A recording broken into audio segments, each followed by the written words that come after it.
Baby ni Jinwoo kakalabanin ang dalawa sa pinakamalakas niyang mga shadow na si Igris at Biro, at dito na natin makikita ang nakakakilig na pagtatapat ng pagmamahal ni Baby Cha sa kanyang papa Jinwoo. Kaya naman simulan na natin ang chapter 112 up to chapter 114,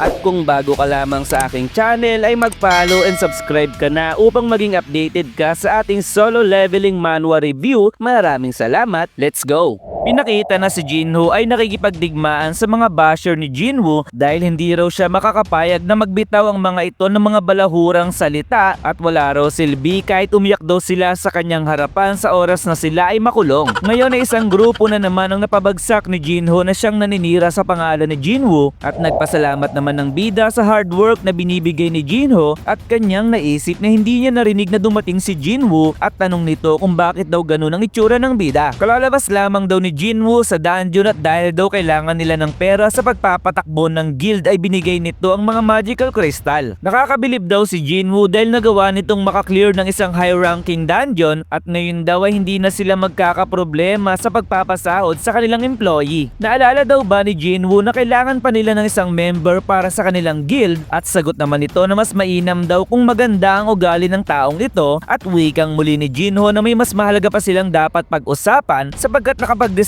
na raw ba si Jinwoo sa magiging pangalan ng kanilang guild. Akala daw ni Jinwoo na sobrang importante ang kanilang pag-uusapan, at sagot naman ni Jinho na ito raw ay super duper na importanteng bagay. Paano daw kung ang pangalan ng kanilang guild ay Sungyu Guild o kaya naman Yusong Guild, kung saan kinuha niya ito sa apelyido nilang dalawa, pero okay din naman daw kung sa last syllables ng kanilang pangalan sila kukuha, gaya ng Woho Guild o kaya naman Jinjin Guild. Pero biglang sinabi ni Jinwoo na paano daw kung ang pangalan na lang nila ay Solo Player Guild dahil mag-isa lamang naman daw siyang lumalaban, at naisip ni Jinho na bibiro daw ba si Jinwoo dahil akala niya daw ay magaling ito sa lahat ng bagay, pero mukhang gaya daw ng ibang tao ay meron pa ding pagkukulang ito. Biglang may kumatok sa pinto, at nang ito ay silipin ni Jinho ay sobra siyang nagulat sapagkat si Baby Cha ay nasa kanyang harapan kung saan hinahanap nito si Papa Jinwoo. Ano raw ang kailangan ni Baby Cha, tanong ng bida, at sagot naman nito na naroon daw siya upang sumali sa guild ni Jinwoo. Umupo ang dalawa at tinanong muli ni Jinwoo kung ano raw ba talaga ang pakay nito, pero sagot ni Baby Cha na gaya daw ng kanyang sinabi ay naroon siya para sumali sa guild ng bida. Medyo nalilito si Jinwoo kung ano ba talaga ang nangyayari, kaya naman tanong nito kung may kinalaman daw ba ang chairman o kaya pinalayas daw siya ni Mr. Choi sa kanilang guild. Wala daw silang kinalaman, tugon nito, kaya naman tanong muli ni Jinwoo kung bakit daw gustong sumali ni Baby Cha sa Solo Player Guild, na para bang opisyal na talaga itong pangalan ng kanyang guild base sa kanyang pagkakasabi, at nagulat si Baby Cha sa pangalan ng guild ni Jinwoo, at tanong muli ng bida kung may problema daw ba si Baby Cha sa naging pangalan ng kanyang guild kung saan napagkasundoan daw ito nilang dalawa ni Jinho. Desidido na raw ba si Jinwoo sa pangalan na Solo Player Guild dahil hindi raw ba nito i-consider ang kanyang suggestion, at sagot naman ito na hindi raw kasi kumibo kanina si Jinho kung kahit inisip niyang pumayag ito sa kanyang naisip na pangalan. Hindi nakakibo si Jinho sa sinabi ni Jinwoo, samantalang ang bida ay naisip na dapat raw ay kumalma siya dahil medyo naguguluhan siya sa mga nangyayari ngayon. Mabilis daw ang tibok ng puso ni Baby Cha, at iniiwasan daw nitong tignan ng kanyang mga mata, at kahit daw magpakita ito ng pagiging kalmado ay hindi raw siya maloloko nito kung kahit bakit daw kaya gusto nitong sumali sa kanyang guild. Sigurado daw si Jinwoo na hindi pa tapos ang kontrata ni Baby Cha dahil bago lang ito sa pagiging hunter, at sagot naman ito na binayaran niya daw ang penalty sa kanyang kontrata. Hindi raw kayang bayaran ni Jinwoo ng advance ang katulad ni Baby Cha, at sagot naman ito na wala raw siyang pakialam sa bagay na yun kung kahit tanong muli ni Jinwoo na bakit daw gusto nitong sumali sa kanyang guild dahil wala naman daw itong mapapala. Sa isip ni Baby Cha na paano niya daw ipapaliwanag ang kanyang rason, at maaari daw na pag-isipan siya ng baliw kung sasabihin niya ang totoo, sapagkat nagsimula daw ito noong una silang magkita at naakit ito sa amoy ni Jinwoo hanggang sa makurious na raw siya sa pagkatao ng bida. Sinimulan niya nang subaybayan si Papa Jinwoo, at gaya daw ng kanyang akala na isang S-rank hunter ito, at hindi niya raw ito nakitaan ng isang pagiging masamang tao. Sinabi niya daw sa kanyang sarili na dapat ay hindi niya na kailangang pang-isipin si Jinwoo dahil hindi niya na kailangang magsayang pa ng oras para sa darating na raid, subalit sa madilim daw na mundo ay nag-iisang liwanag si Papa Jinwoo. Sobrang takot at kinakabahan daw siya nang makaharap niya ang hari ng mga langgam, at sa mga oras na akala niya ay mamamatay na siya ay muli siyang nagkaroon ng panibagong buhay. Nang siya ay magising ay nasa tabi niya ang chairman chairman at tinanong ng chairman kung okay lamang daw ba ang kanyang kalagayan sapagat naroon daw sila sa loob ng helicopter at dadali na raw nila ito sa hospital. Tanong ni Baby Cha kung dumating daw ba si Jinwoo sa laban at sa pagtango ng chairman ay naisip nito habang siya ay namumula na hindi raw talaga panaginip ang kanyang nakita. Pwede niya raw i-consider na namatay na talaga siya sa kanyang naging laban at paano raw kung mangyayari ulit ito at hindi na siya makakaiwas sa kamatayan ay ano raw kaya ang kanyang gagawin kung kaya't hindi niya raw masabi at papaano niya raw sasabihin sa ating bida na gusto nitong si Jinwoo ay nasa kanyang tabi hanggang siya ay malagutan ng hininga, tanginakilig. Dito ay namumula at nababasa na ang pepe ni Baby Cha dahil hindi niya raw ito kayang sabihin kay Jinwoo, samantalang si Jinwoo ay napapaisip kung ano ba ang nangyayari kay Baby Cha dahil meron daw ba itong gustong sabihin pero hindi niya masabi. Pinapaypayan ni Baby Cha ang kanyang sarili dahil nagiinit na ang kanyang katawan, samantalang si Jinwoo ay naisip na bakit daw hindi ito magsalita dahil tiyak namang may tinatago ito sapagkat namumula daw ang mukha ng kanyang baby. Wala daw siyang idea kung ano ang tinatago nito pero sa malamang daw ay pinagplanuhan na ito ng matagal ni Baby Cha at wika niyang muli kung hindi raw ba sasagutin ang kanyang katanungan. Sagot ni Baby Cha na mali daw ba na gustuhin niyang mamuhay ng komportable at bulong ni Jinwoo na maaari daw na sobra-sobrang trabaho na binibigay sa kanya ng Hunters Guild. Maaari daw na nasa 22 or 23 years old pa lamang si Baby Cha at pwede na ang pagiging S-rank hunter nito ay mabigat para sa kanya at bukod pa raw doon ay nagtamo ito ng malaking pinsala sa nakaraang laban nila sa Jeju Island. Meron daw pagsubok ang kailangang harapin para makasali sa kanyang guild pero sagot ni Baby Cha na wala naman daw nakasulat sa recruitment post na kanyang nakita. Subalit sagot ni Jinwoo na bagong regulation lamang ito at inutos niya kay Jinwoo na bumili daw ito ng pagkain para sa kanilang bisita. Ano raw klaseng pagsubok ito? Tanong ni Baby Cha at nagulat si Jinwoo dahil seryoso talaga ang kanyang baby at sinabing kailangan mong talunin ang isa sa aking mga summon beast. Pakiramdam daw ni Baby Cha na minamalit siya ni Jinwoo at tanong nito kung sino daw ba ang kanyang makakalaban at sagot naman ni Papa Jinwoo na sisiguraduhin niya daw na pipiliin niya ang pinakamalakas sa lahat na siya namang sinang-ayunan ng dalagang ubod ng sarap. Kailan daw nila sisimulan ng pagsubok at wika ni Jinwoo na ngayon na daw nila ito sisimulan at gawin daw nila ito sa gymnasium ng Hunter Association. Dahil sa malayo daw ang gymnasium ay ito raw ang tamang pagkakataon na subukan ni Jinwoo kung kaya niyang magsama ng iba kapag ginamit niya ang Shadow Exchange. Kaya naman pinigilan nito si Baby Cha na lumabas ng pinto dahil may mas madaling paraan daw upang makarating sila ng gym ngunit kailangan nilang magtabi ng ilang segundo. Habang namumula si Baby Cha ay ginamit ni Jinwoo ang kanyang skill na Shadow Exchange at dito ay unti-unti silang lumulubog sa sahig at sa pagdating ni Jinwoo ay sinabi nito na dapat raw ay may makakain sila Jinwoo habang sila ay nag-uusap. Subalit siya ay nagulat dahil bumungad sa kanyang harapan ng Shadow Balmond ni Jinwoo at dito ay kinuha nito ang kanyang daladalang pagkain at kinain na parabang para sa kanya talaga ito. Sa isang iglap ay nakarating sila Jinwoo sa gym at hindi naman makapaniwala si Baby Cha sa nangyari at gaya daw ng nasa isip ni Jinwoo na ang Shadow Exchange ay may kukumpara sa isang gate dahil kaya nitong mag-teleport ng iba. Kahit na nga raw ba 3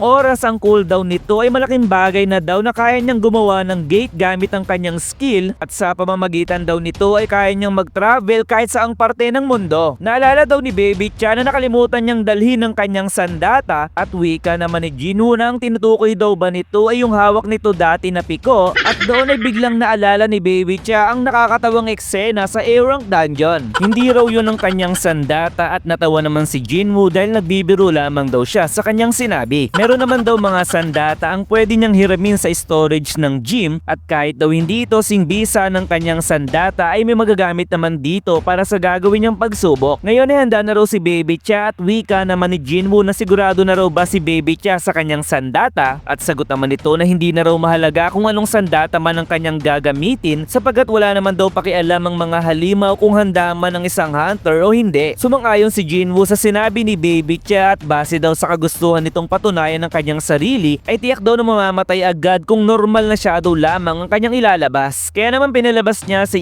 Igris ang pinakamagaling daw gumamit ng espada sa lahat ng kanyang shadow at tanong ni Baby Cha kung paano raw malalaman kung sino ang panalo at wika ni Jinwoo na malalaman daw ang panalo sa oras na mawasak ni Baby Cha ang kanyang shadow or siya mismo ang susuko sa laban. Sinabi niya raw kay Baby Cha na gagamitin niya ang pinakamalakas sa lahat ng kanyang shadow pero kung lalabanan daw nito si Biro ay tiyak na may trauma pa ito samantalang si Baby Cha ay handa na sa pakikipaglaban. Naalala ni Jinwoo na na hindi nga pala nagmamatter kung anumang sandata ang gamitin sa laban, kung kaya't pinatalikod niya muna ang dalaga at pinagamit kay Igris ang sandata na ginamit ni Baran. Ngayon ay magsisimula na ang laban ni Baby Cha kay Igris, kung saan ngayon ay gamit na nito ang longsword ni Baran na may kakayahan na magpalabas ng walang hanggang mga kidlat. Winasiwas ni Igris ang kanyang sandata at madali ngang sinira ng kanyang kidlat ang sahig ng gym, habang si Baby Cha ay nagawa naman itong iwasan at naisip ni Jinwoo no bilis ang galaw ng kanyang baby dahil ang normal na hunter ay tiyak na mamamatay sa oras na magasgasan lamang ng pag-ataking iyon. Nagkatamaan ng sandata nilang dalawa, samantalang si Chairman ay naramdaman na may tao sa loob ng gymnasium, kung kaya tumawag ito at sinabing pwede raw bang i-connect sa kanya ang CCTV sa loob ng gym, at doon ay nakita niya ang dalawa. Naisip ng Chairman na kailan pa raw kaya naging close ang dalawa, at doon ay naalala niya ang naging reaksyon ni Baby Cha sa helicopter, kung kaya't napangiti siya dahil hindi niya raw agad na-realize ang pag-ibig ni Baby Cha. Kaya naman sinabi ng Chairman na maaari daw bang patayin ng kanyang kausap ang lahat ng CCTV sa loob ng gym at sabihin na lamang daw na may inspeksyong magaganap ngayon. Subalit habang siya ay nakaupo ay biglang nagkaroon ng pagyanig sa kanyang silid at nasabing iba raw talaga kapag nasa kabataan pa. Natulala si Jinwoo sa kanyang nakita dahil si Igris ay nagawang matalo sa laban, at wika ni Baby Cha na sigurado daw ba si Jinwoo na yun na ang pinakamalakas sa lahat ng kanyang mga shadow, sapagkat sinabi daw nito kanina na palalabasin nito ang pinakamalakas kung kahit isama na raw ito ni Jinwoo ngayon. Maaari daw masaktan si Baby Cha kung palalabasin niya ito, subalit tugon nito sa kanya na wala daw siyang pakialam sapagkat gusto niya ng isang rematch, at nagulat si Jinwoo dahil alam pala ni Baby Cha ang tungkol kay Biro. Nakita raw ni Baby Cha ito sa personal at napanood niya rin ang video sa nangyaring laban, kaya naman dito ay tinawag na ni Jinwoo si Biro at muling tinanong si Baby Cha kung magiging okay lamang daw ba ito, sapagkat ngayon si Biro ay nagpakita na handa ng kalabaning muli ang dalagang ubod ng sarap. Mas mahina daw ang mga shadow kung ikukumpara noong sila ay nabubuhay, subalit si Biro daw ay pinanganak upang pumatay ng hunter, at kung gagamitin daw nito ang lahat ng kanyang lakas ay maliit lamang ang chance ni Baby Cha na manalo. Tanong ni Biro kung ano ang kanyang gagawin, at sagot naman ni Jinwoo na talunin daw nito si Baby Cha pero wag daw itong saktan, kaya naman dito ay humiyaw ito ng malakas at nagsibasaga ng lahat ng ilaw at salamin sa loob ng gymnasium. Hindi makapaniwala si Baby Cha na nagawa ni Jinwoo na talunin si Biro, at dito ay nilabas na ni Biro ang matutulis niyang mga kuko, pero sinabi ni Jinwoo na itago raw ito ni Biro dahil sa oras daw na masaktan nito si Baby Cha ay hindi niya raw ito mapapatawad. Sumunod naman agad si Biro at naisip ni Baby Cha na may pagkakataon na siya para umatake, subalit biglang nakalapit si Biro sa kanyang likuran at naisip nito na ginawa muli ni Biro ang ginawa niyang galaw dati kay Baby Cha. Sa palagay daw ba ni Biro ay gaganang muli ang dati niyang ginawa kay Baby Cha, pero sa pag-ataking kanyang ginawa ay madali lamang nahawakan ni Biro ang kanyang sandata, at naisip ni Biro na kailangan niyang matalo ang kanyang kalaban sa pamamagitan ng pagpapakita niya kung gaano kalayo ang pagitan ng kanilang mga lakas. Kaya naman habang sunod-sunod ang pag-atake ni Baby Cha ay pinapakita ni Biro na madali lamang niya itong naiiwasan, at sa kanyang pagtusok muli ay nakaiwas pa din dito si Biro, pero hindi pa raw tapos si Baby Cha dahil hiniwan niyang muli si Biro, ngulit nakaiwas pa rin siya dito. Hindi makapaniwala si Baby Cha na nagawa ni Biro na makaiwas sa kanyang atake nang hindi umaalis sa kanyang pwesto, at nang magkaharap muli silang dalawa ay humiyaw ng malakas si Biro sa harap ni Baby Cha na nagdahilan upang mapaatras ito. Kontento na raw ba si Baby Cha dahil kitang-kita naman na daw kung sino ang panalo, subalit hindi pa rin ito sumusuko sapagkat kaya pa raw niyang lumaban. Ano raw ba ang iniisip ni Baby Cha dahil alam naman na daw siguro nito na malayo ang pagitan ng lakas nilang dalawa ni Biro, at kahit daw naiiba si Biro sa lahat ng kanyang mga shadow na nagtataglay ng talino, pero isa raw itong killing machine na maituturing sapagkat ngayon ay masasabi niyang pinipigilan nitong ilabas ang kagustuhan niyang pumatay. Maaari daw na may rason si Baby Cha at sana daw ay hindi mali ang desisyon nito ngayon, at dito ay naramdaman ng instinct ni Biro na hindi pumapayag si Baby Cha na maging isang prey lamang, kung kaya't sa kanyang pagsugod ay hindi raw siya makapapayag na pumapalag pa ito sa isang predator na katulad niya, kaya naman dito ay natake niya ito ng kanyang kamay pero nakaiwas pa rin dito si Baby Cha. Napatras muli si Baby Cha samantalang si Biro ay kinakayod ang matutulis niyang mga kuko sa sahig, at dito ay ginamit niya ang kanyang skill na sword dance at inataking muli si Biro. Subalit nagawang mahawakan ni Biro ang kanyang sandata at wasakin ito, samantalang sa isip ni Baby Cha na meron lamang siyang isang pagkakataon dahil hindi na sapat ang kanyang mana, at dito ay ginamit naman niya ang kanyang skill na Sword of Light kung saan ang naputol niyang sandata ay nabuong muli dahil sa kanyang skill. Dito ay nagawang matusok ni Baby Cha si Biro sa kanyang katawan, habang si Jinwoo ay medyo nag-aalala sa mga sandaling ito sapagkat biglang pumasok sa isip ni Biro ang isang simpleng utos na galing sa Reyna, isang utos na hindi niya malilimutan sapagkat ito ay nakatatak na sa kanyang instinct na patayin niya ang kanyang kalaban. Kaya naman sinabi ni Biro na si Baby Cha raw ang kanyang kalaban kung kaya't sa mga sandaling ito ay handa niya na itong tapusin. Kaya naman si Jinwoo ay pinatigil ito sa kanyang gagawin, subalit malapit nang tumama ang mga kuko ni Biro sa dalaga at isang pagsabog ang naganap sa loob ng gymnasium. Dito ay hawak-hawak pala ni Jinwoo ang kamay ni Biro at sinabing, diba, sinabi ko sa'yo na tumigil ka na? Kaya naman si Biro ay dali-daling umatras at tumingin ng kapatawaran sa ating bida. Bakit daw ginagawa ito ngayon ni Baby Cha? Dahil hindi naman daw dapat nitong gawin ang bagay na ito para lamang makasali sa kanyang guild sapagkat isa lamang daw itong pagsubok galing sa isang guild na wala pang pangalan at hindi raw ito worth it para itaya ni Baby Cha ang kanyang buhay. Kaya naman tanong muli ni Jinwoo kung bakit daw ito ginagawa ni Baby Cha at mananatili na naman daw ba itong tahimik, kung kaya't tinanong na ni Jinwoo kung may gusto raw ba si Baby Cha sa kanya habang si Baby Cha ay nagulat sa naging tanong ni Jinwoo. Naisip ni Jinwoo na mukhang hindi naman siya gusto ni Baby Cha at hindi niya raw masabi kung ano ba ang iniisip nito at dito ay biglang sumagot ng oo si Baby Cha at sinabing sa palagay niya raw ay mahal niya na si Papa Jinwoo sapagkat ngayon ay basa na ang kanyang pepe. Ano kaya ang gagawin ni Jinwoo ngayong nalaman niya nang may gusto pala sa kanya ang S-rank hunter na si Baby Cha?